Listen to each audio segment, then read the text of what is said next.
All right, folks, I bet half of you saw The Last of Us Part 2 Remastered and immediately wanted to rage in the comments. Hold up! Hear me out first!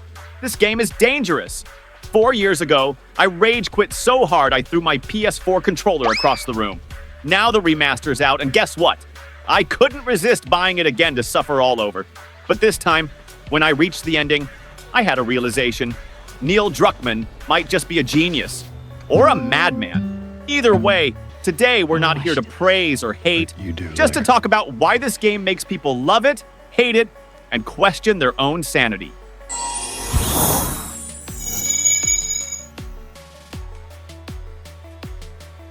Let's start with the nuclear-grade plot twist, killing Joel in the first act, and in the lamest way possible.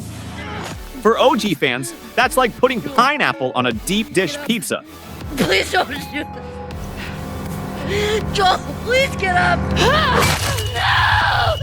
And just when you're still reeling, the game forces you to control his killer, Abby, for hours.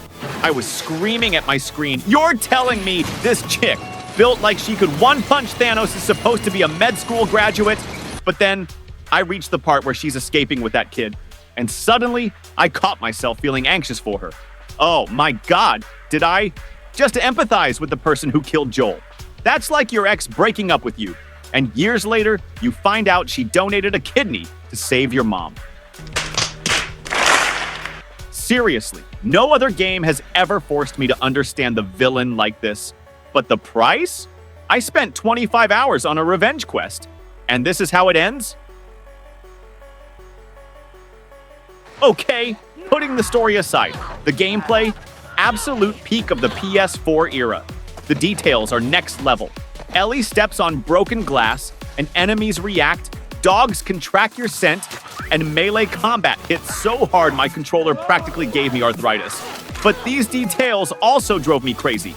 Every time I needed resources, I felt like a post-apocalyptic janitor, digging through drawers, flipping toilets, all just to find a rusty pair of scissors to craft a Molotov. The new roguelike mode in the remaster, though, Chef's Kiss, randomized zombie hordes plus brutal boss fights equals somehow even more intense than the main game. That said, Sony, I beg you next time, can you please speed up Abby's rope climbing animation? Watching her dangle there like a human pendulum makes me want to do pull-ups for her. I know a lot of people bash this game for being too woke.